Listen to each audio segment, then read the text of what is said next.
Dark Discoveries is a podcast that dives into the darker corners of history, mystery, and the downright bizarre. We discuss real events that may include graphic details, adult themes, and strong language. Not suitable for all audiences. Listener discretion is strongly advised. We're here to inform, entertain, and maybe make you laugh nervous in public, but never to glorify the criminals or make light of their victims. Our research is thorough, but hey, we're not perfect. We don't claim to be historians, so if we get something slightly off, blame Jimbo. All opinions are our own, and sometimes even those are questionable.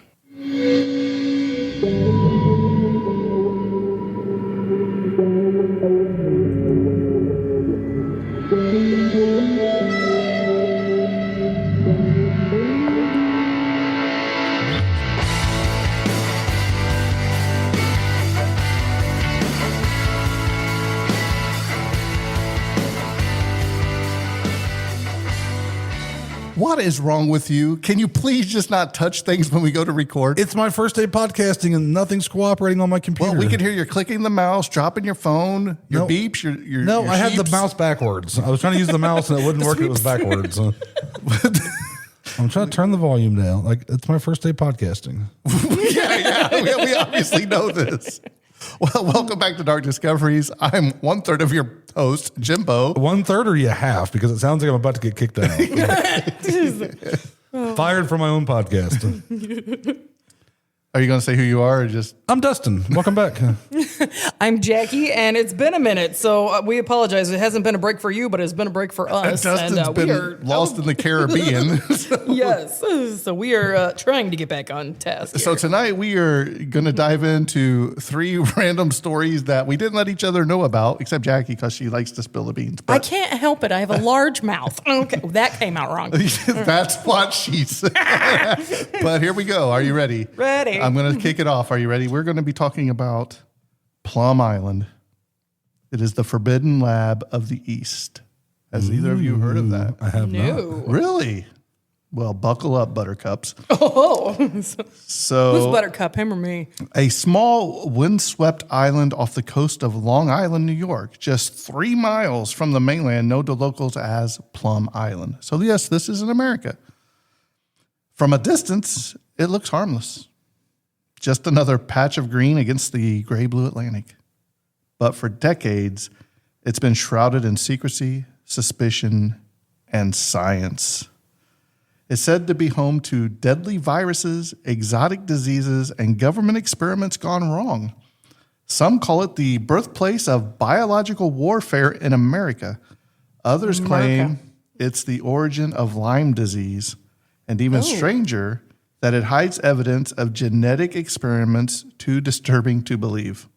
So tonight, we're going to explore the true history of Plum Island, the dangers that lurk behind its fences, and the web of conspiracy theories that have made it one of the most infamous locations on the eastern seaboard. So let's talk about a little bit about the island itself. So it sits quietly off the tip of Long Island's North Fork between Connecticut and New York. Has either of you ever been to Long Island? No. I've been to Manhattan, Okay. Just to get pizza, right? basically. It's small. It's only about 3 miles long and 1 mile wide, so it's just a little bitty thing. But despite its size, it had an outsized role in American science, war, and paranoia.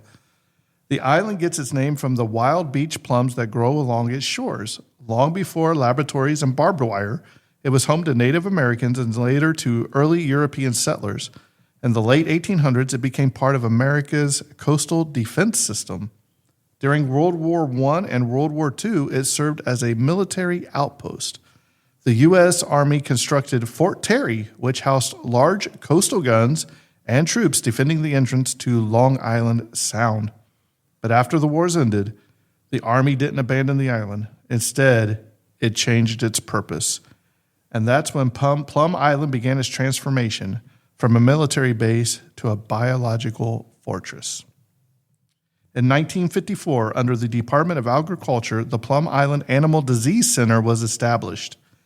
Its stated mission, to study foreign animal diseases, especially those that could threaten America's livestock industry.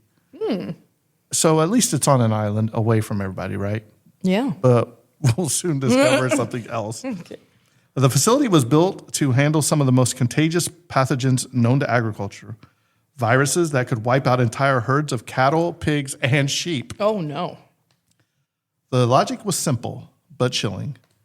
If an outbreak of a foreign disease ever hit U.S. soil, the country needed a way to study it safely, contain it, and develop defenses. But there was one big catch. These diseases couldn't legally be studied on the mainland, so they built the lab on an island isolated by water where theoretically nothing could escape. At least that was the idea, right? So, It's always the idea. right. So from the very beginning, Plum Island operated under tight secrecy. Workers were required to undergo intense security screenings, access was limited, and the public wasn't allowed anywhere near the facility. These people clearly have not watched Jurassic Park. Or Outbreak, or Dr. Fauci and COVID-19, or The list goes on. according to official reports, the lab focused on diseases like foot and mouth disease, which affects cattle and pigs but not humans.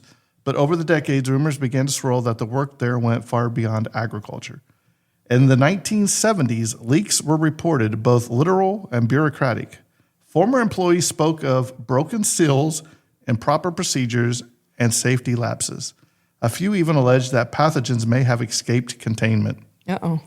Foot and mouth disease, which had been eradicated from the U.S. decades earlier, suddenly appeared in several isolated outbreaks. Though the government denied any connection to Plum Island, the timing raised eyebrows.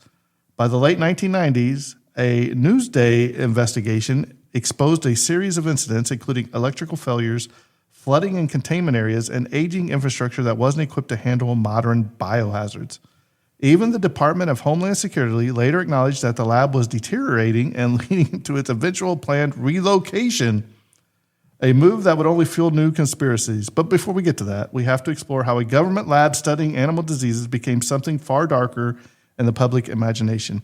Now, I'm going to throw this in here because I watched a couple of videos on this, and I believe it was in the UK, they had an outbreak of foot and mouth disease, and they had to slaughter 6 million cattle. Oh, It's a lot. Yeah. Those that were affected and those that weren't affected because they couldn't, they didn't want to take the time because it's wiping away their population. Yeah. I mean, if they do that here, poor Dustin, I mean, how's he going to get his hamburgers?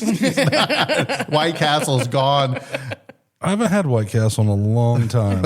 Hey, You've been out of the country. We haven't recorded in a long time either. There's It one always right on the way sounds. home. It always sounds really, really good until you're Until in you line. actually eat it. When you get in line and you pay for it, that's when you start to smell it. And you're like, this could be a bad idea. But then you're like, oh, it's going to be good because I'm waiting for it too, right? No, that time from the time you pay until you get your food is regret. The regret is when you eat the whole sack of onion chips. Yeah, we're going to talk about that. So let the conspiracy theories begin. It started with whispers and then with a body. In 2008, so I say not that long ago, but we're looking at 18 years ago now? No. Yeah, because my daughter was born in 2008. So Yeah. God, I'm getting old, guys. A strange carcass washed ashore on a beach in Montauk, not far from Plum Island. Wow. It was hairless, bloated, and distorted, and what looked like a beast-like snout. The media, Don't you talk about my family that way. the media dubbed it the Montauk Monster. Oh, no. Photos spread across you can find this on the internet too. Dustin, why don't you look it up and I'll let you describe what you see. I'm just trying to get my computer to work so I can get my part ready. I'm going to the 21st century, people, from paper to computer because I care about the environment and my backpack's like 50 pounds full of notes. Because you've already... Never mind. Hey, the good news is ours will always work. Yeah. And Dustin won't be controlling it. So. All right. So the Montauk Monster. So photos spread across the internet like wildfire, which you can find easily.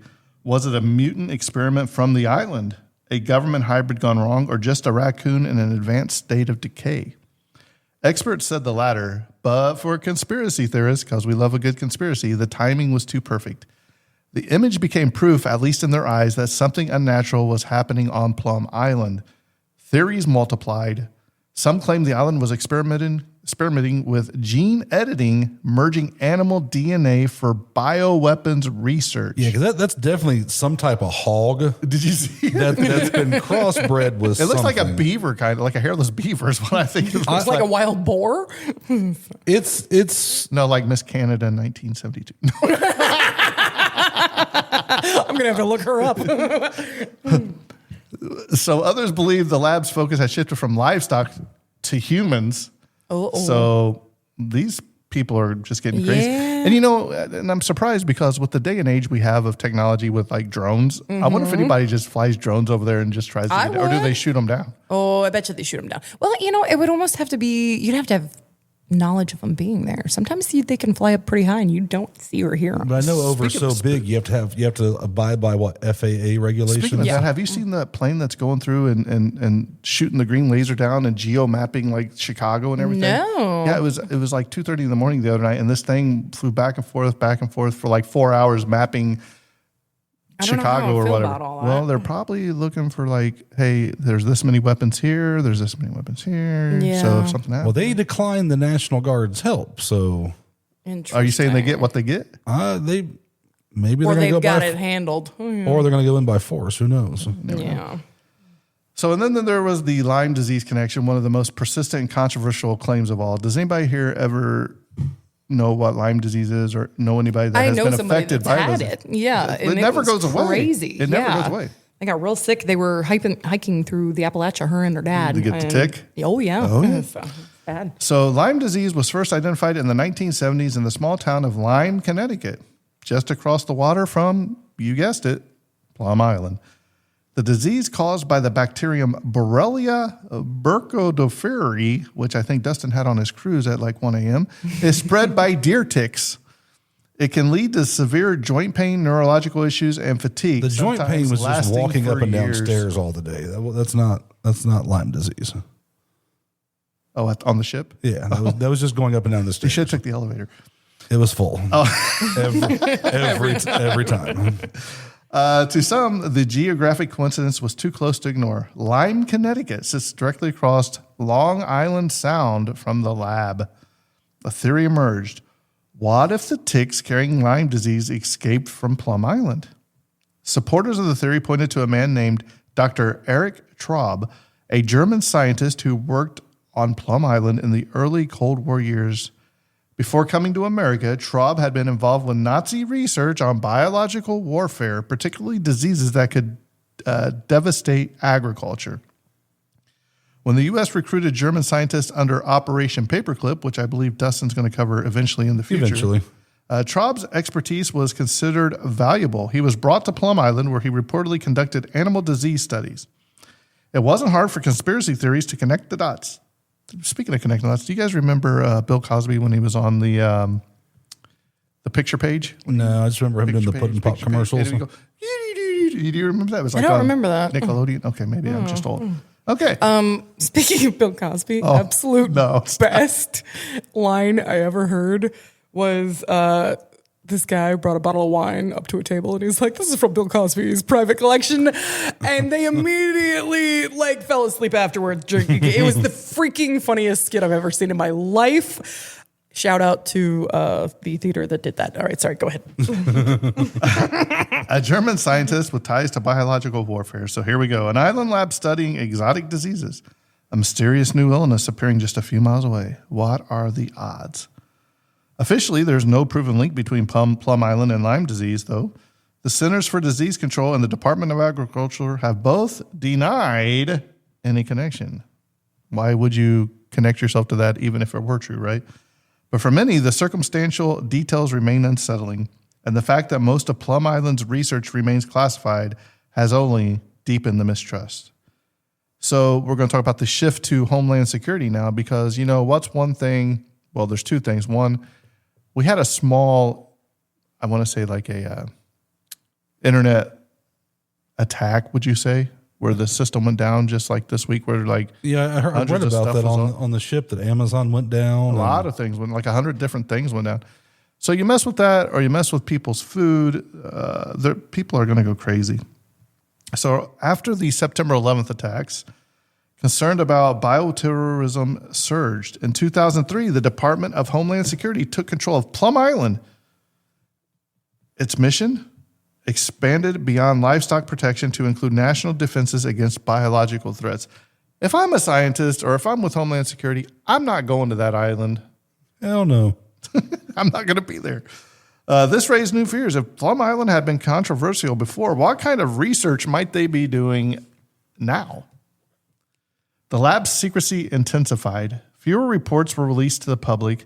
Environmental groups warned that aging infrastructure combined with dangerous pathogens could spell disasters for nearby communities if containment failed. And then came the announcement. The lab would be relocated. So, Dustin, of all the places in the U.S., where would you relocate a lab? Area 51. We could go to, let's see, Fort Knox. Any place that's overly secure that you can't get within miles of without the government knowing that you're there. Okay, that sounds like a pretty reasonable. That's reasonable, but I have a pretty good feeling that this is going to be something that, Jackie, what do you think? We went to Manhattan down to the Greenwich Village. And we located this into apartment 7B is where this new lab's going to be. See, I would go somewhere where no one was. I would want to be way out in Montana or Wyoming or something like that. All right, but you got to remember, what were they doing on Plum Island? Experimental. Not only that, but what were they dealing with?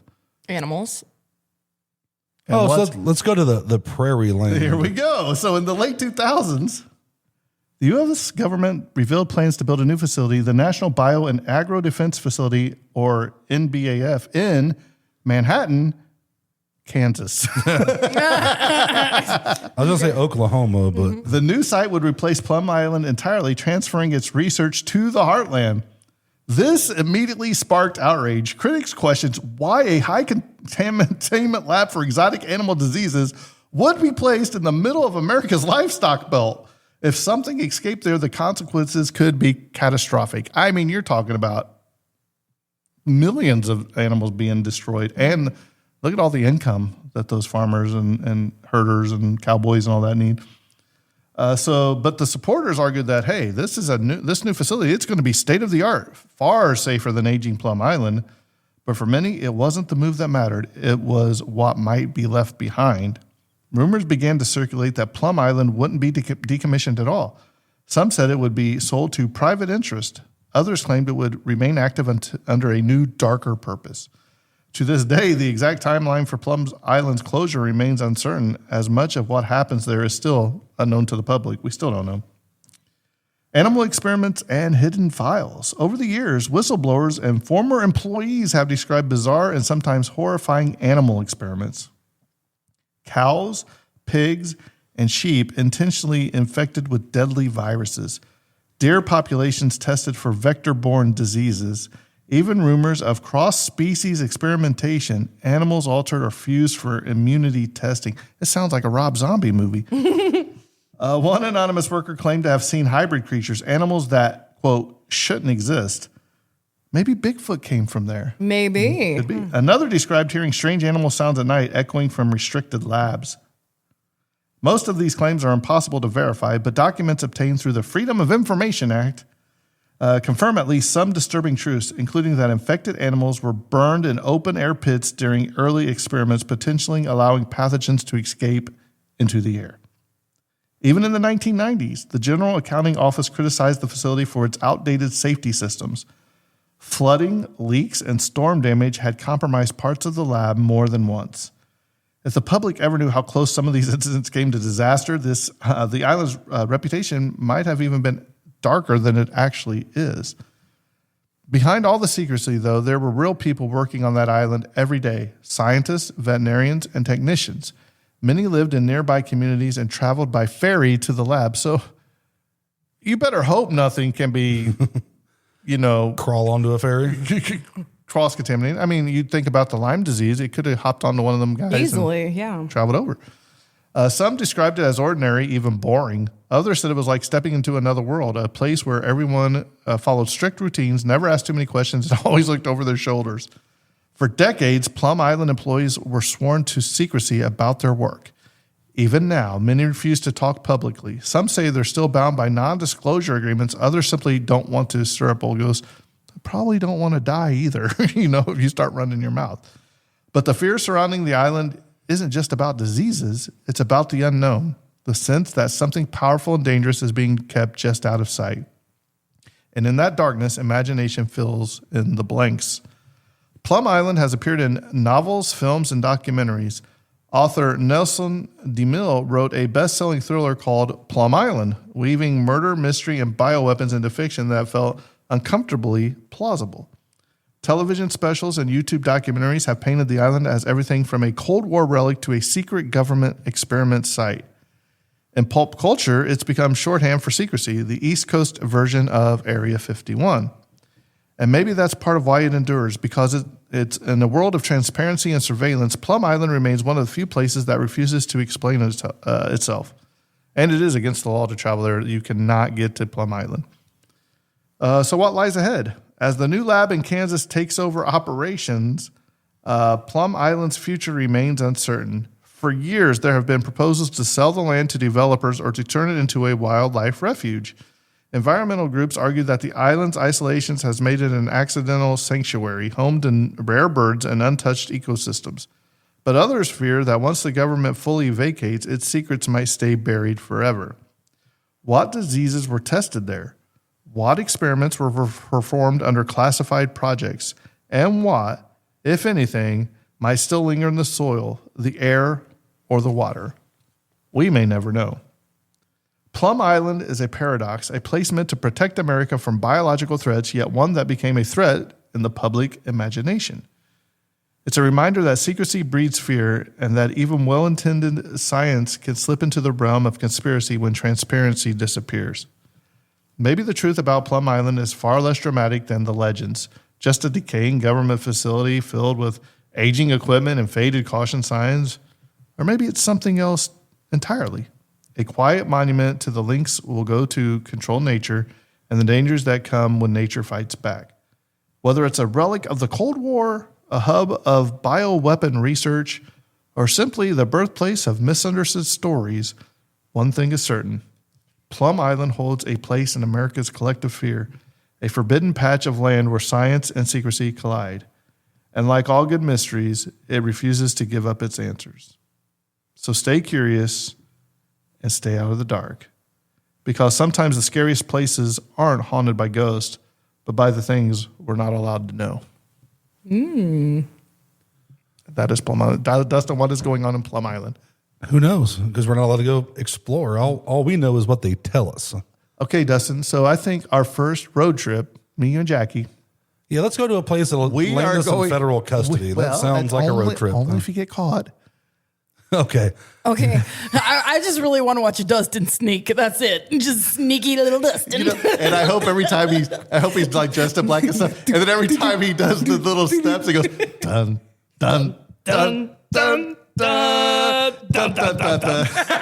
It almost sounds like the little boutique hotel we stayed at in Mississippi that like anybody that was there after 10 o'clock, like I had to go to the bathroom at every step. Mm-hmm.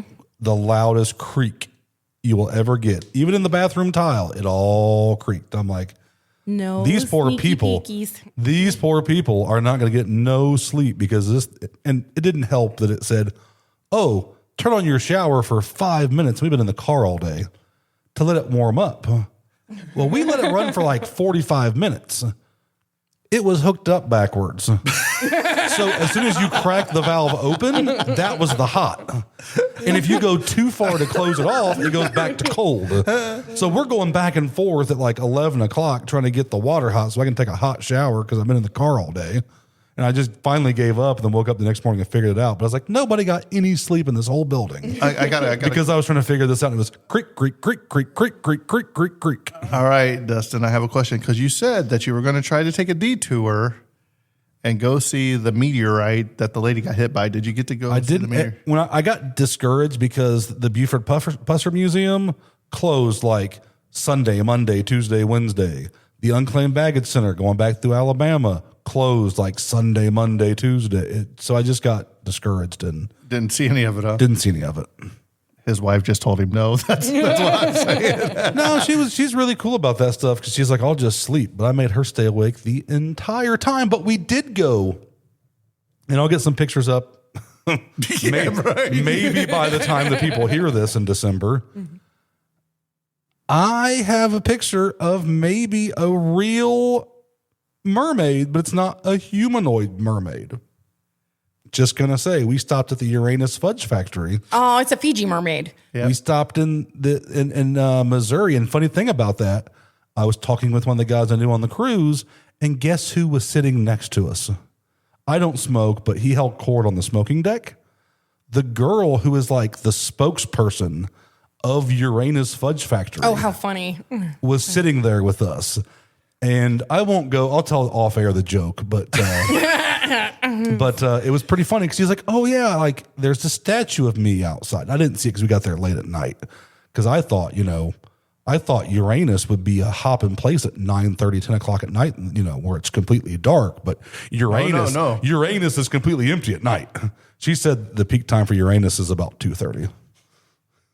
I don't know how to take this Disclaimer, conversation. people. Uranus Fudge Factory is actually a candy shop. It is a legit one. We have one here in Indiana. Anderson, Indiana. Anderson, Indiana. Where they like to pack your fudge is what they say. Yeah, you walk right? in and there's all these teenagers behind the I counter. know. They're like, "Can I pack your fudge for you?" I'm like, man, this is so dirty. Oh, it's so wrong. They have I love it. They have a small liquor store there, so it says the name of the little liquor store, which is wine and some craft beer. Liquor in the front, poker in the back. Nope, Is that what it's Uranus Liquors. Well, they have a ice cream shop. They have putt golf. It's just like a wonderful, sideshow terrible museum. sideshow thing. Yeah, it's great. Well, I was talking. True story. We were just talking about this at work like 2 days ago. Me and this other guy. I said, "Man, you ever had Uranus Fudge from the Uranus Fudge?" He said, "Yeah." And so we were talking about the different signs they put up and all that. And I said, "You know what they need?" I said, "They need to sell like hardware tools because you could be like." Drilled Uranus, right? So I'm going to share this real quick, and I'll try to post this. Oh, we're perpetually 12. I will try to post this. This is in one of the windows. It's Uranus Dental and Proctology Clinic. Check out the Evil Dr. Keen special of the week: a $25 prostate exam and tooth cleaning. Extra $5 for clean gloves. Ew. But I will say something. They have some really good fudge. They do. It's really good fudge. I wish they had a sign when you walked in that said milk lemonade. Turn around And then there's like an L shape. So that's like your beverages. And then you turn the corner, it says around the corner's fudges. You were just with make the me laugh. lady. You could have should made have this done that. happen. Well, it was late. You but could have been like, will you sponsor our podcast? If we could That's be right. Dark Discovery. Yes, Dark Discovery is sponsored by Uranus. we can maybe get there. The deeper you dive. The darker it gets. The darker. And Oh, this just took a really bad turn. Sorry, folks. so It's our first time recording in months. It's been a so- minute. We're a little hot. but they do have 3 locations. They just opened up one in North Carolina, the one in Missouri that we stopped in, and then Yeah, Missouri is Anderson, number Indiana. one. Is Anderson the first one? Number 2. Number 2. Okay. Yeah, we're number 2. If you know anything about Indiana, number 2 fits us perfectly. We are the Uranus of the United States.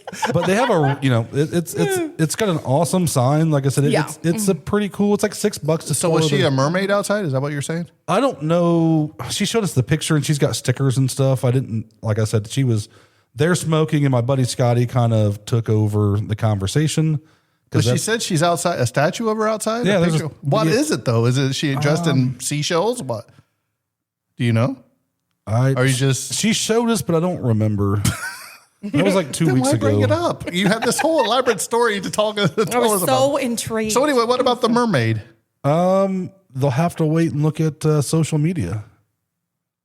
Wow. He's What never a gonna put it up letdown. there. No, he's not. People are going to go, what about that one episode? It's in Robert, Missouri. Well, I'm still Let me waiting to see. put up the missing child of people from the last Right? 6 months. I just love how Yeah. the social media always falls on my lap. Hey, somebody has to be the entertainer. Look at my TikTok video. Hey. I was pretty can't proud of find my Titanic post That the other was day. so I was like, funny. it's Dustin. I didn't necessarily cry, but like I do. Ooh, that hurt. You cried. That ding. Was it? I remember being in the theater with my wife, and I heard, and, that's she's over there crying. That's the lady. And then you hear, don't- he pops off the road. I said, Yeah. They all looked at me like, what are you doing? You I said, that cannot was take funny. me to like tragic or romantic movies. I'm that person in the back going, oh yeah, right. It's terrible. I can't find her statue, but we'll get to that. So, All right, Uranus so- Fudge Factory. If you're listening to this, sponsor us. I'd love to have an ad read. Maple fudge is great there. Sweet. I did go to Buc-ee's and I did get some cherry maple beef jerky. Not a fan. I just like their brisket. Oh, brisket, egg, and cheese for breakfast on a biscuit. I just got the brisket and the potato. How do we yesterday. always turn it into food? Did you get your brisket on a biscuit? Oh, that sounds like fun. It was good. No, I didn't see it on a biscuit. All I on a seen was biscuit. like the egg and the bacon. You have to special order. Oh, see, it was fall break week, so I bet they were out of There was a everything. line. It doesn't matter. It's always packed. It Yeah. doesn't matter what time you go. You can go No. late. No. We can find some downtime. No, you can't. We do. It wasn't too bad. The last 2 times I've gone, that's been nuts. I've had one time that was like tolerable and you could take your time, but yeah, it's hard. But can I just say that my Uranus has never went in a finer bathroom establishment than Buc-ee's. It is like the have to Hall of agree. Fame. When you are bathroom. road tripping, that is the way to go. and the guy, I was really shocked because the guy's in there, sir. And I was like, Yes, well, hello. well, hi. They pay them guys like $22 an hour to clean toilets all day. Like, Dude, You know what? I'm I'm going to stop being a distiller. I'm going to clean me some Buc-ee's toilets. the bad thing is that really makes me mad is it was like $75 a stop. Oh, yeah. For easily. sure. Easy. Yeah. And that's without gas. Yeah. Yeah, and Hey, that's I'm ready for our like knockoff Buc-ee's over here. that's Wally's opening. or Wackies? It's gonna be like 10 minutes from here. we stopped at that one in the one in Please Missouri. tell me they have meat too. They do. They have pizza that's not bad. I had a huge fish sandwich that was like $8. That No, I wasn't just bad. want brisket. I don't. They had some stuff, but it's not Buc-ee's. It's not Yes. Buc-ee's. It's the Walmart. It's the Walmart version of Buc-ee's. It's the Walmart. It's like Yeah. plaid. Just wait for and the stuff. celebrity death match between Bucky and Wally or whatever. It's what Wally's is it the bear. Yeah, the Yeah. bear. Wait till the celebrity death match thing. Yeah. Oh, Bucky, that beaver, he's gonna beat the shit. No, that bear's gonna mess that beaver up. No, Bucky's pretty sweet. I like Bucky. Well, why don't we go ahead and see what Jackae's story is about tonight? All right, Because I'll stop talking about beating up Bucky. All right. Dustin, stop talking about Uranus. You can't help it. I know. I've been dying. I gotta just remind me to the joke because I don't want to say it on the air. I know. It's been Why too are long, you boys. chicken? I'm not gonna go there where the joke went. Oh, All right. I'm a respectable human maybe I don't being. want to hear it anyway. Then Have either of you heard of Edwin Rist? No. Are you sure about that? So, all right. Well, Edwin Rist, he was born in. No, that doesn't matter. Okay, it's fine. he was born in his mother's womb. Literally, it says 1987 or 1988. Thanks, Wikipedia. Wow. So maybe he's this old. He came from his mother's vagina. Oh my God. What Okay. was That's was where it? babies come from. What was that movie that he's like? It was a dark and stormy night, and I was charging through. What was it? Do you remember? Oh man. Okay. All right. Well, Edwin Rist, he was born to 2 Ivy League graduates in New York City. He was homeschooled and his family moved to Houston Valley when he was younger. He became interested in the flute and playing it at a young age and won several competitions at 10 years old. After watching a documentary film about fly tying, which, does anyone know what fly tying is? Yeah, I stopped at the That OG. is so not what I said. Do you know what fly tying is? I'm gonna say so because I stopped at the OG Bass Pro Shops. I think I had it at the Japanese buffet one day. No? No. Okay. Fly tying is the ties that you make when you're fly fishing. Yeah. So Yeah, the old- I stopped at the Fly old, Fishing like- Museum Can when you we were see there. Dustin fly fishing? I would love to watch Dustin fly fish. Oh, now my husband He's does just standing it. there with his pants going. Zzz, zzz, zzz, zzz, up and down. I can barely use an open reel with like. Boy, this episode has derailed. We went from dark and sinister Plum Island to Uranus to now Dustin's fly. I don't Yes. know what's Like, going on here. give me a bait cast and I'll bird nest that thing in the first cast. Oh man. I am not a masturbator on that one. Oh my Lanta. I was like, more than I need to know. Okay. So, Long story short. That's what she said. Oh my God, the guys, I've missed you so much. Remember, Okay. I listened to Rimmel's podcast the other day, and one of the reviews was they like that he gets straight to the facts and doesn't bullshit We don't either. and make jokes all the time. What are you So talking about? I'm straight to the facts. I feel like we're going off the rails on a crazy train over here. You know what? But we're never going to be Rimmel, so we don't even try to embrace it. That's right. People listen to us because we're us. So they can relate to the idiocy in us. They listen to us? Some do. Do they? I thought it was just Jimbo with like 30 different burner phones going through every app. Don't give away our And secrets. Jackie and all of our employees. It's like, I forced them all to listen. I was like, come on, guys, here's a new one. We've listened to this episode 17 times this month. Shut up. We got to beat Dustin's record. Give me your phone. Bring your kid's phone tomorrow because we're streaming it again. Hey, if you come to the Boone County Jail Distillery here in Lebanon, she'll give you a free taste test if you download the Mermaids episode. Yes. Shut up, because Jimmy Hoffa is going to overtake that soon. It will not. Never. Over our dead We want mermaid the body. mermaids. Yes. It's been on its heels Oh, man. On its fin. Oh, for gosh. like 3 downloads away for the last month and a half. It gets to like 2, and then Mermaid somehow gets 3 more. All right. Well, to bring it on back, Edwin Rist. All right. Was So something, what was a flyest trappist? he is a fly tying. Tying. So yes, he's Okay. into fly tying. I learned something today, though. And it is a very special art form.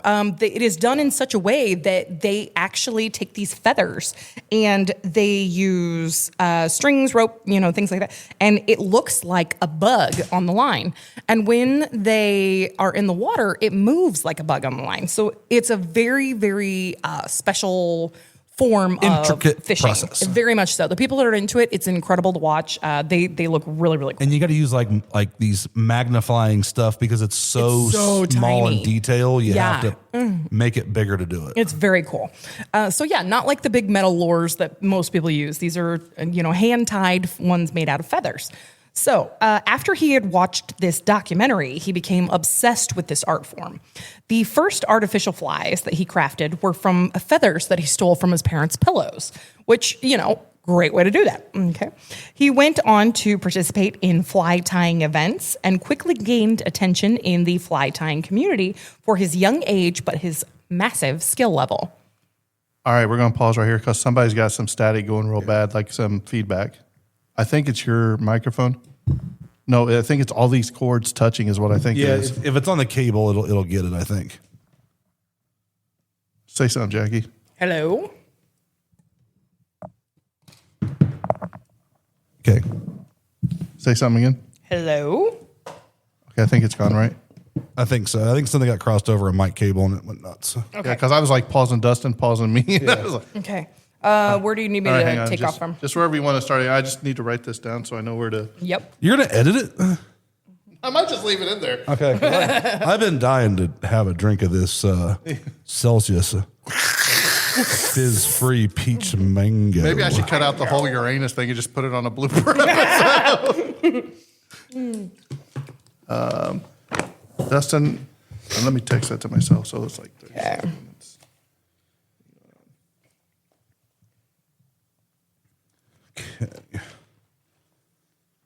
Yeah, I'm trying to find a good topic because I was a little unprepared. Oh, because somebody said take the week off. This is definitely going into the blooper episode. So are we muted? No, we're still going. You're still going? Oh, Okay. geez, I was I'm about to- sorry. Wait a minute, wait a minute. Okay. So let's get a 5-second countdown. Yeah. Can you please not flip while she's trying to talk?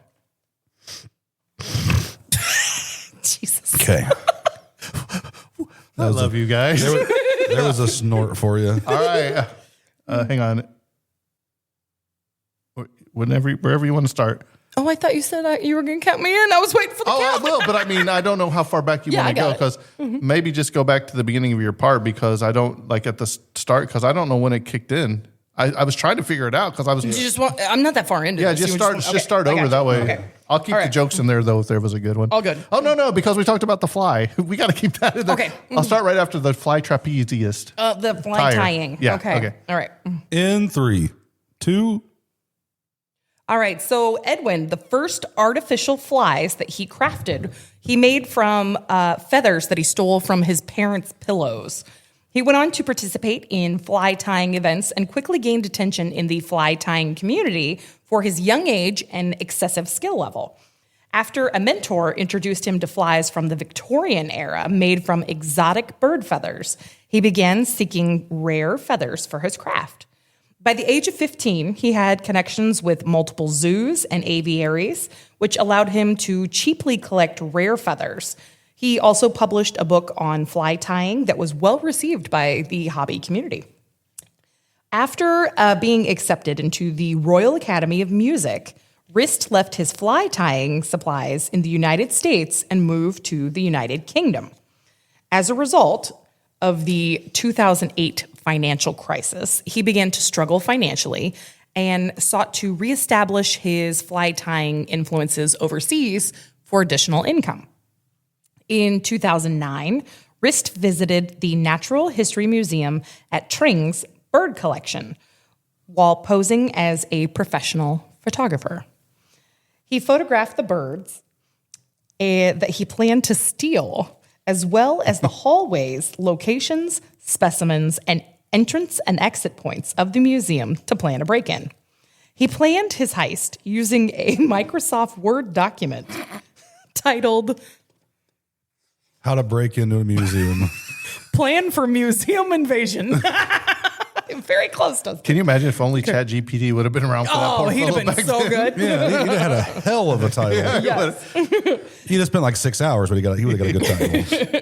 Nope, not that one. On Nope. June 23rd, 2009, he performed at a concert in London before taking the train to Tring. He then broke into the museum with a glass cutter, a large suitcase, and a pair of latex gloves. He stole 299 bird specimens, primarily brightly colored adult males. Specimens that were stolen included, and forgive me, I'm going to butcher some of these, the quasatels, coatings, bowerbirds, house crows, and birds of paradise, including some that had even been collected by world-renowned Alfred Russel Wallace. I have no clue who that is. All right. The stolen birds, however, were not noticed until a month after the theft. Rist was arrested November in 2010 and confessed to the burglary. All right.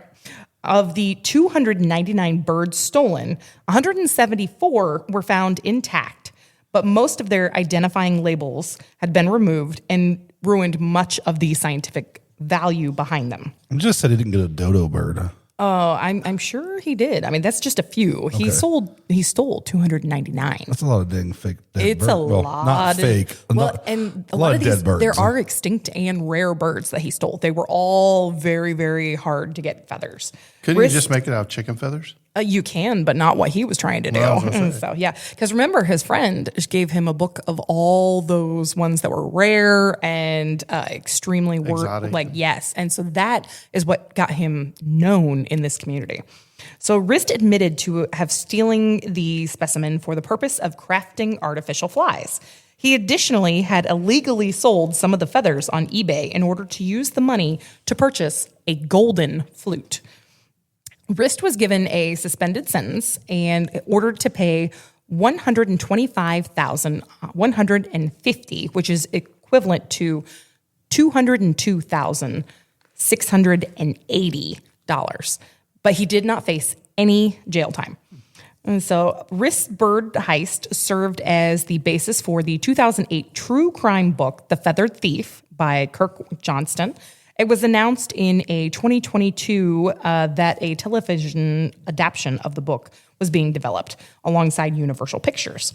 So after graduating from the Royal Academy, Rist moved to Germany, where he started a YouTube channel under the pseudonym Edwin Reinhard, which he posted a heavy metal flute music videos. I know, right? He continues to play the flute in orchestras throughout Germany. So, yeah, kind of an interesting guy. So, quite a story. You ever heard that hit single he had? Oh, God. You're laughing already. What is it? Tell me, Jimbo. I can't even do it. I can't even say it. I can't.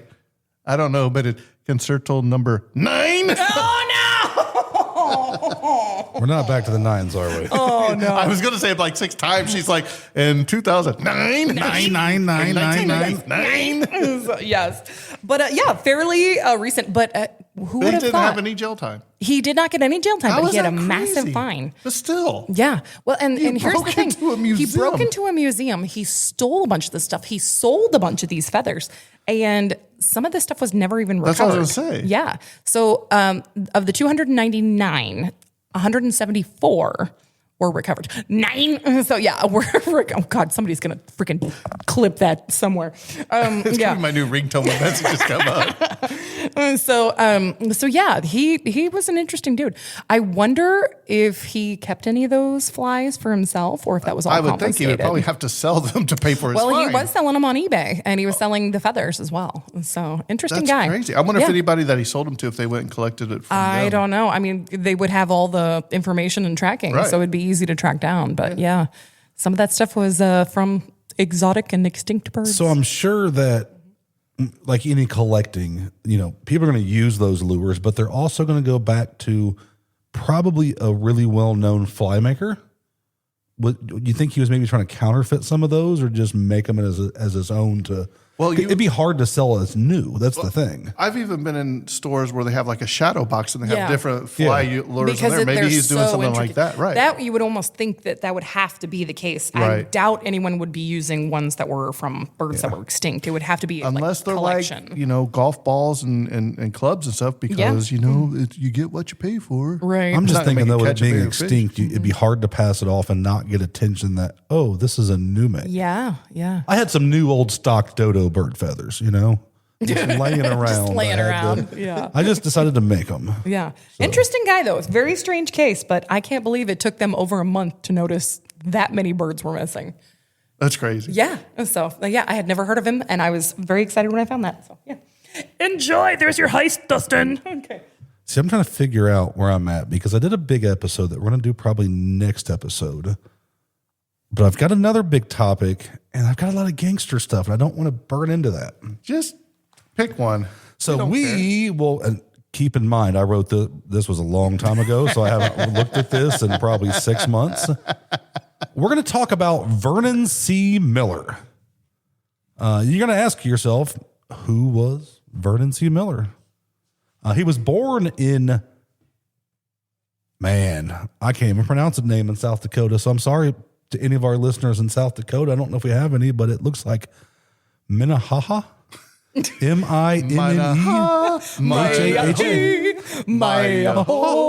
Maya. In 1894, Miller's early life presents a fascinating and almost jarring paradox. Miller's High Life? No. That would have been like Milwaukee, Wisconsin. Okay. Close. You're halfway there.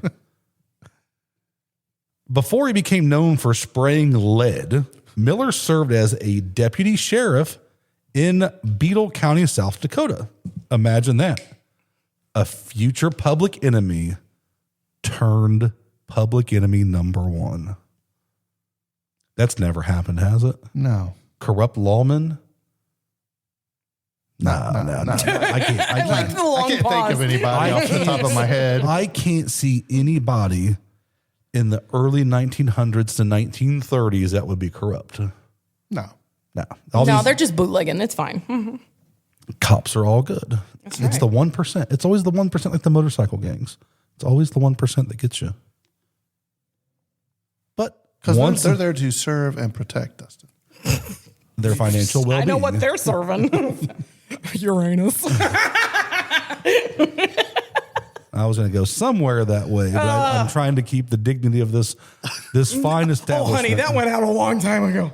Okay. So the once sworn lawman, who was sworn to uphold the very laws, would later shred them with machine gun fire. This wasn't some brief experiment either. He reported a deputy for several years. So he was a cop for a while. That's what we're getting at. You guys got me all messed up. Sorry. Again. The question then became, what transformed Deputy Miller into Outlaw Miller? Dramatic pause. Yes. Did he have a cool name at least? Like when he went to an outlaw? I don't know. We'll have to wait. Like Babyface Nelson or anything cool? No, that's just Is Babyface really cool? I think that's kind of a lame one. kind of an insult. But he didn't like it. No, he didn't. But that's what made him cool, right? Oh, George, not the lives. No, we can't talk about that movie because somebody at this table don't like that I movie. love that What movie. movie? Oh, Brother, Where Art Thou? Jinx. It's fantastic. We thought you was a toad. We thought you were Thought you was a horny toad. I have counted 3 and I've said my piece. Okay. God damn it, I'm a Dapper Dan man. I don't care if you like George Clooney or not. He's a handsome son of a gun. That's that movie. But he was a terrible beautiful. Batman. Oh, well, I haven't seen a good Batman in a while.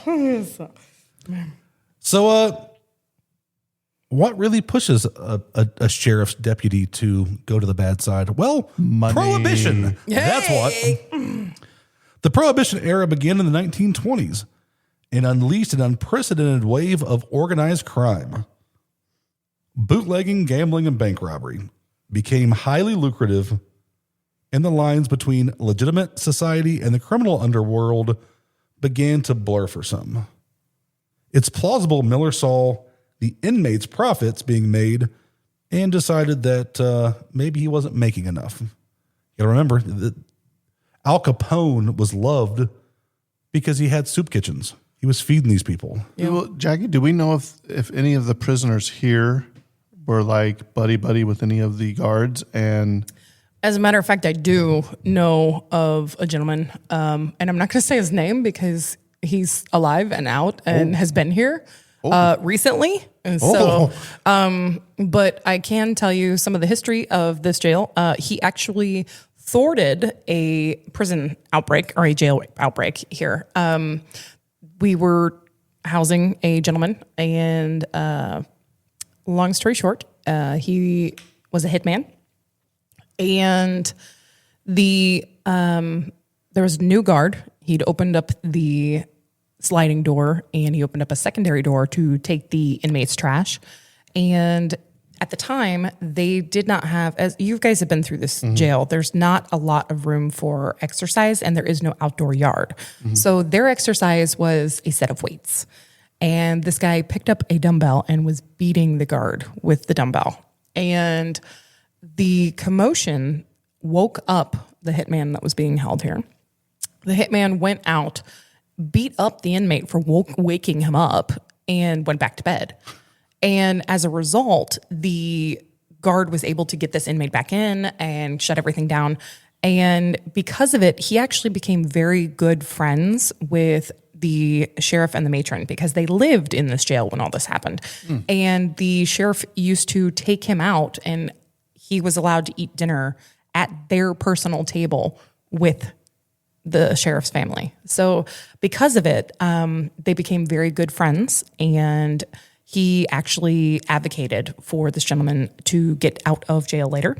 And not that long ago, they came and they toured the facility. That sheriff has passed on, but his wife was here, and so was that former inmate. So we got some of the behind the story. I wonder if he would come on the show. Yeah, I'm sure he would. Think so? Yeah, I'm a little nervous, but yeah. I will tell you more details about him later. We can do that episode from behind bars. Well, I don't know if he would like that. But, No, us. Oh yeah, that I might be okay with. But he has changed his ways, and it's definitely a fascinating story. And that's one beautiful thing about working in this building is you meet people that were on either side. They were former inmates, they were former people that worked here, and they always have a story to tell you. And I've never heard a single inmate talk badly about the people that worked here. They always said that they were over the top kind and made sure that they got their ways. Compassion goes a long way. Yeah. And I think that it really showed just the fact that this gentleman and the former family was still in contact all these years later, because he was the last the last sheriff here, and this jail closed in 1993. Yeah, it's just, you treat them like criminals, you're going to get it. In some of these smaller jails, it's not prison. They're not here forever. I mean, you do something small, you mess up. Right, but you're people at the end of the day. Like I was trying to make the correlation to your story where he's seen the inmates making more money than probably he is. Yeah. Mm-hmm. And it's a time that you're struggling. World War II, to me, did not make a lot of sense. How Mr. Funny Mustache Man could get a whole country not the whole, but most of the country to follow him. That man was on a lot of cocaine. And to do whatever he said. Well, you got to think about it. A lot of people get mad at me because I was like, Hitler is probably one of the smartest men ever because he could manipulate an entire country. He was a master manipulator. If he would have used it for good, the world could have been a way better place. He would have been probably one of the most famous people. Well, and unfortunately, there is mob mentality. You get people together and collectively it begins to go and go and go. People that lived there were just turning a blind eye to it because it was more convenient. It is a tragic and horrific thing. Yes. And it's one of those things that it's really scary how much power one person can have. And it didn't make sense how you could fall in line. Yeah. And we kind of see it some today, but when I was watching a documentary and they were talking about people eating out of the garbage. Yeah. Mm-hmm. I can see when somebody's saying, hey, this is the problem, we're going to fix it. I can see when you're that desperate, you're gonna follow maybe some ways that you wouldn't follow.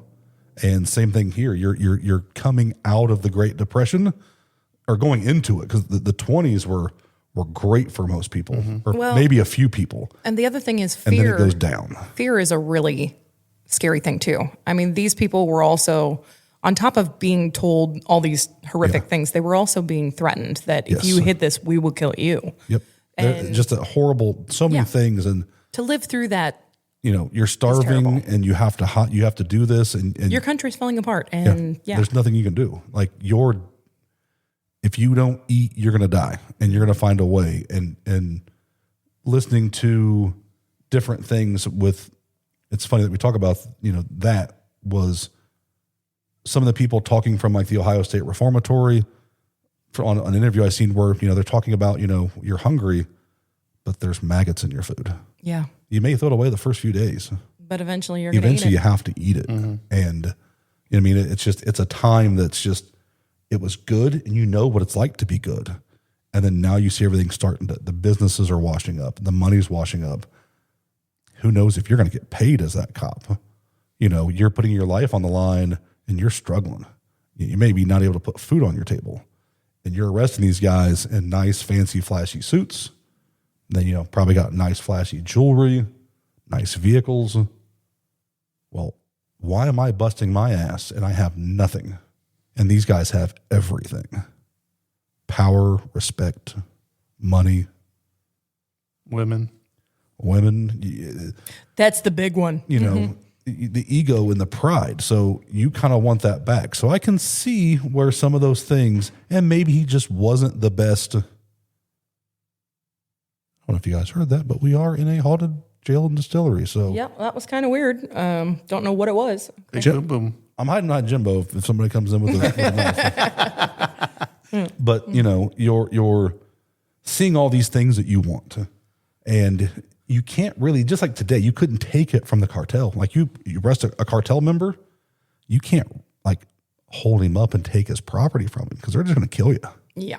You cross the mob, they're going to come after you. And, there was a lot of, we were talking corruption back then, people getting paid off.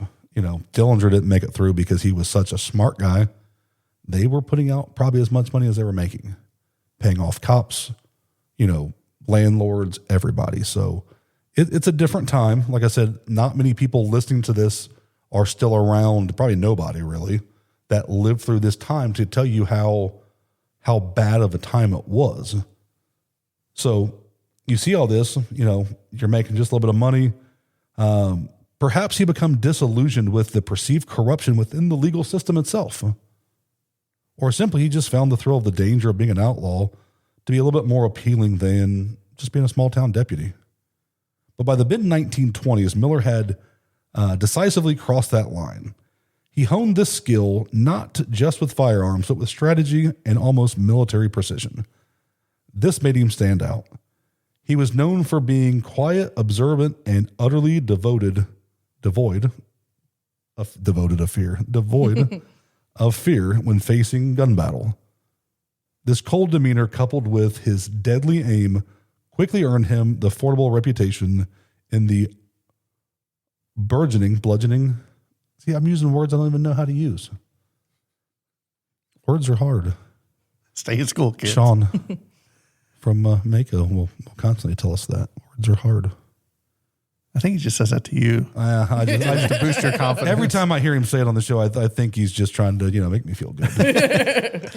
But the underworld was thriving at the time. Miller's ascendance to criminal hierarchy wasn't through charisma or leadership, but sheer terrifying competence. He wasn't the kind of gangster that led his own large-scale operation. Instead, he functioned as a highly sought-after, specialized trigger man. So, he was kind of hitman for hire. He was ultimately a freelance enforcer, lending his unparalleled skills to probably just the highest bidder across the Midwest. And when you're in the Midwest, who would want those services? I don't know. He cultivated relationships with some of the biggest names of the era. Machine Gun Kelly, not the musical guy. I was gonna say, wow. And we say musical artist very loosely when we talk about him. With whom he was reportedly a close associated with Alvin Creepy Karpus, the brutal leader of the Barker Karpus gang, and other figures like Harvey Bailey and Jess Doyle. When these gangs planned their most ambitious bank robberies or needed to eliminate a rival, Miller was the man for the job. What truly set Miller apart was his embrace of the machine gun, the Chicago typewriter. While other criminals relied on revolvers or shotguns, Miller recognized that the destructive power and the psychological impact of the Thompson submachine gun, aka the Tommy gun. He was almost the first criminal to effectively integrate the Tommy gun into his MO, using its rapid-fire capabilities to devastating effects in bank robberies and shootouts. Imagine the terror of a bank teller or a lawman facing down the barrel of a Thompson submachine gun with a big, nice 100-round drum attached to it. You got a little 6-shooter. What are you going to do after them 6 shots are up? Huh? He's got 94 more. Mass hard too. about didn't count on that one. And, maybe the occasional shotgun. But imagine the terror. Like I said, imagine that terror. Somebody comes in here, the likes of something you've never really seen. It was a weapon designed for trench warfare. And now it's making its way into police departments and the hands of the wrong people. It just wasn't about firepower. It was about overwhelming and the overwhelming force in creating an environment of sheer panic and surrender. Miller was a pioneer in this terrifying application of modern weaponry into the criminal world. So if there's one event that really sealed Vernon C. Miller's place in the dark underworld of American crime, it was the Kansas City Massacre, which we'll just kind of briefly go over. Sure, this will be another thing that we're going to talk about later in more detail.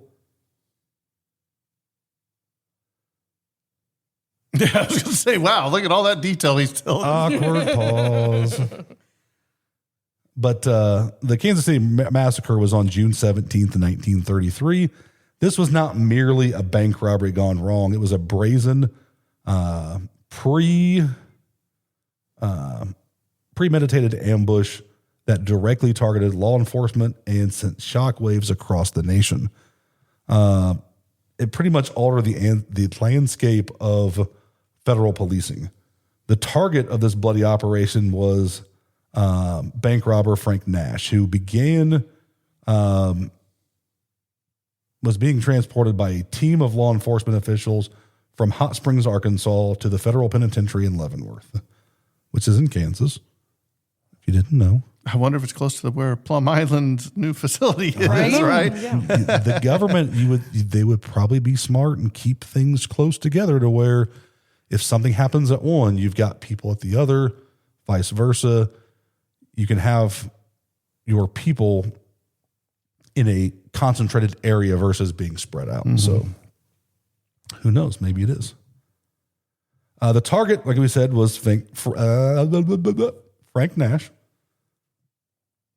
So the escort detail had 4 FBI agents: Raymond C. Caffery, William R. Williams, such a creative name, William Williams, Joseph Lakey, and Reed E.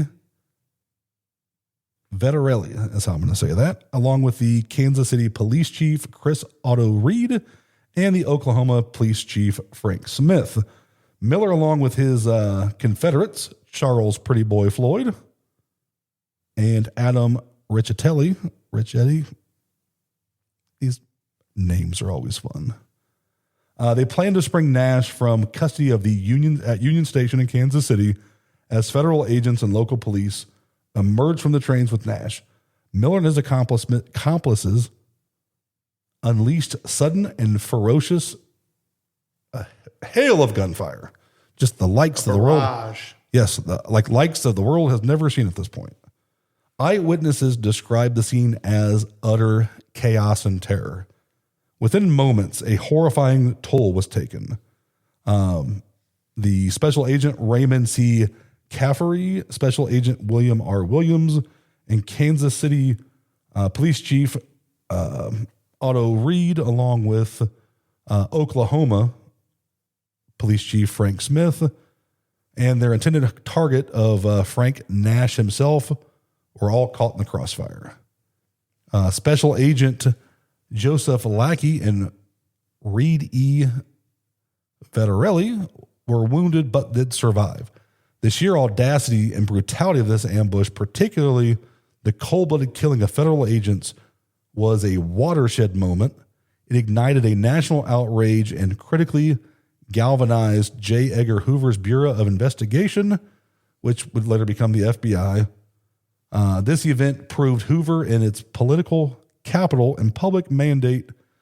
He needed to drastically expand the FBI's powers, or like I said, the bureaus back then. They needed to arm their agents because a lot of these FBI agents back then did not carry guns. It was kind of a weird thing for the bureau back in those days, but you would think you would be pretty well equipped to handle a prisoner of this kind of magnitude, that you would want to be armed and have the capabilities to, fight off, a break. But I guess they thought they didn't really need it. So they were talking about the public mandate on that. They're going to arm their agents and intensify its pursuit of the dangerous interstate criminals. Miller and Floyd and Richetti instantly became public enemies number 1, 2, and 3, respectively. And the largest manhunt in American history would end up being launched at this point. So the end of Miller's demise and Underworld's justice. For the man who lived by the gun and whose reputation was built on ruthless violence, it was perhaps tragically fitting that Vernon C. Miller would meet a violent end after the Kansas City massacre. Miller was the most wanted man in America.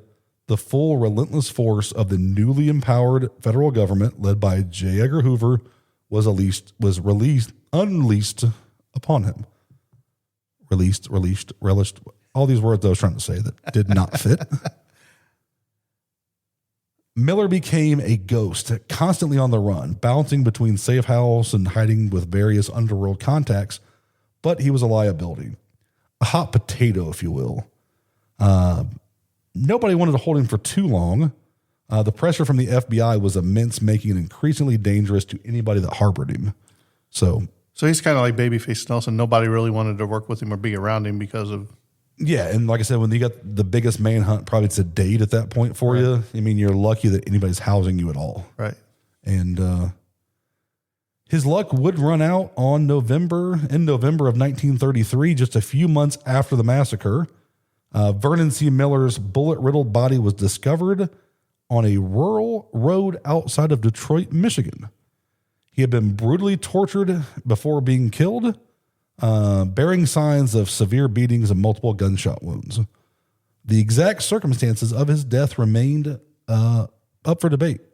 The final mystery surrounding his violent life, the most widely accepted theory, however, is that he was killed by his own criminal associates. So you get somebody that's got that much heat, and it's going to maybe take down more of you. You kind of weed out those people. A couple things it could have been was a dispute over money, which was a common end for a lot of criminals at this time. And if you're on the run and you're not paying people, they're not going to do it for nothing. Like we talked about those gangsters making a lot of money from robbing. They paid a lot to stay safe. Fear of betrayal. Associates may have feared that if Miller was captured, he would sing like a canary. Maybe to save himself. Maybe he would reveal, other people associated with him. So, if he got caught, he may snitch, and they didn't want to take that risk.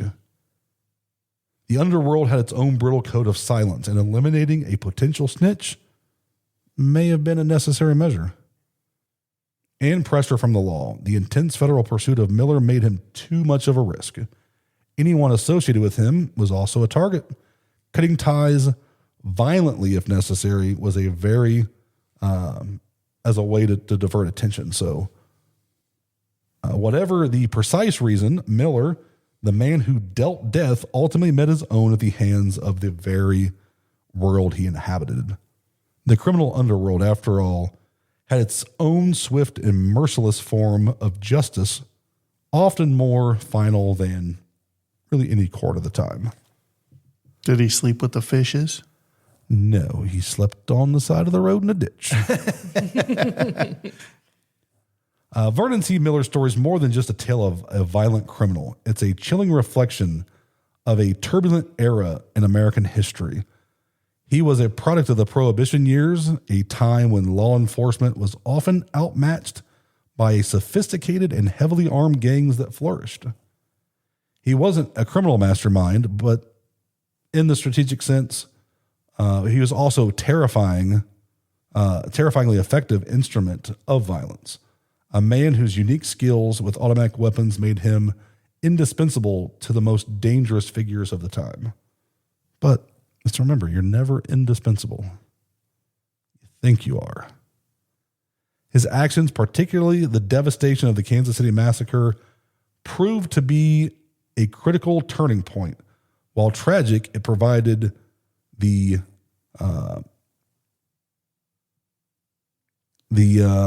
do I put it? It kind of triggered some changes within, the Bureau, giving a little bit more power to the agents. Like I said, now they would start to carry guns. So it did, the tragedy did bring some good. Imagine agents being gunned down in public streets. Federal agents. Just imagine that. The FBI comes in and they're out, gunned. J. Edgar Hoover gave the public, the support it needed to its agents, so you want to save face. So there's a lot of things within this time that J. Edgar Hoover was really fighting, and you're trying to build that bureau. Like he was always on the verge of losing that power. And, if this didn't happen, would the bureau have been a thing? Would it have kept going? You're trying to do this and the government could say, well, we're not getting the results we need. It's too much of a liability. So he had to make changes to establish themselves into what they are today. So, that's just kind of, a little bit of story there. Pretty good. Yeah, like I said, I feel kind of bad because I've been out of the wagon for so long. So did he invent the Tommy gun? No, he just was perfected it. He was very, you get somebody in law enforcement, you're going to shoot and target practice. He just had a knack for, using it. So, and probably one of the first ones to really go as far as he did with it. Like you said, you're see the old stuff, they walk into a bank, it's a revolver in your hand. The 1911, handgun probably wasn't as relatively as available at that point either. It was a military weapon. Some were probably making their ways out there, but it was just still a lot of 6 shooters. I wonder if he got any tips from some of the people he locked up. I'm sure before you make that change, you're gonna talk to people. Well, I'm just saying, if he locked, let's say, a gang of 10 people up, or his people, and you've confiscated all these weapons, that's free practice, right? Yep. And if you're going, if you don't just wake up one day and say I'm gonna leave the badge behind and become an outlaw. Yeah, it's a gradual. You start to probably listen and maybe start taking some stuff from evidence that doesn't get logged in, or you start setting yourself up. My thought was this. Okay, so let's say he locked up this gang, 10 people, whatever, and he starts talking to the leader or whatever, and he starts getting these connections. Hey, well, you should talk to so-and-so outside, Yeah. So he starts that little connection, and he starts talking to this guy on the outside. Well, those connections are formed from the inside to the outside. Yeah. So very interesting. There was going to be some that was going to be, I'm going to scratch your back now, and you're going to scratch mine. Right. So that he was going to keep everybody locked. They may have got released, or that's what I'm saying. I wonder if any of those actually he joined part of that gang that he had locked up. You know what I mean? I'll have to dive a little bit deeper. This was an early one, so it wasn't my best dive into it. And the fact that I was, fumbling through what I wanted to do real quick because you guys were. I'm like, I don't want to throw, the death of Jimi Hendrix at the end. That's too good of a topic to use. So, we gotta improvise every now and then and save the worst for last. All right, I do believe Jackie has this episode's missing child information. I do. This week we have Abigail Pruitt. She is missing case number M918576212. She's been missing since September 1st of 2025 out of Eagle Point, Oregon. She is 17 years old, female. The photos shown are of her. She might currently be in the local area, or she may have traveled to Las Vegas, Nevada. Anyone with information regarding Abigail, please call the Jackson County Sheriff's Office in Oregon at 1-541-774-6800, and we will put her poster up on our social medias. Dustin will be putting all the information up on our social medias. Start carving some time every week. Good, because I think you got a couple episodes to go back and say, by the way, in this episode, we got to post this missing child that we say we do every episode.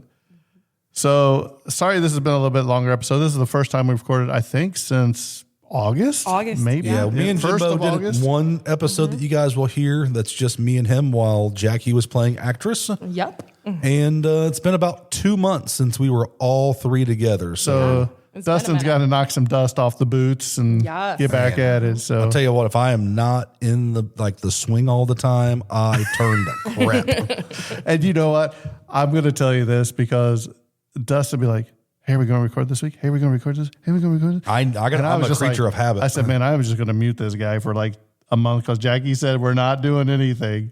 And then he's like, and then I was like, well, okay, we'll record it. And we knocked out a pretty good episode. I can't wait for you guys to hear it because you've heard it before you hear this one, I'm sure. But it was the day the music died. So I was pretty proud of that, Dustin. We did pretty good for that because we hadn't recorded for like a month and a half. Yeah, he's like, I want to do this topic. And I'm like, okay, here's a finished script for you. He was chomping at the bits to go. So. Well, this has been Dark Discoveries.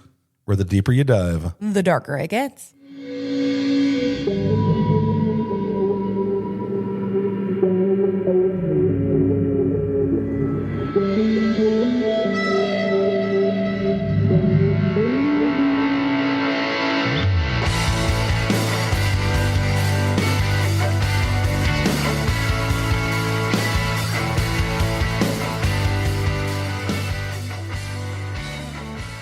All right, Dustin, I stopped recording so you can tell your joke now.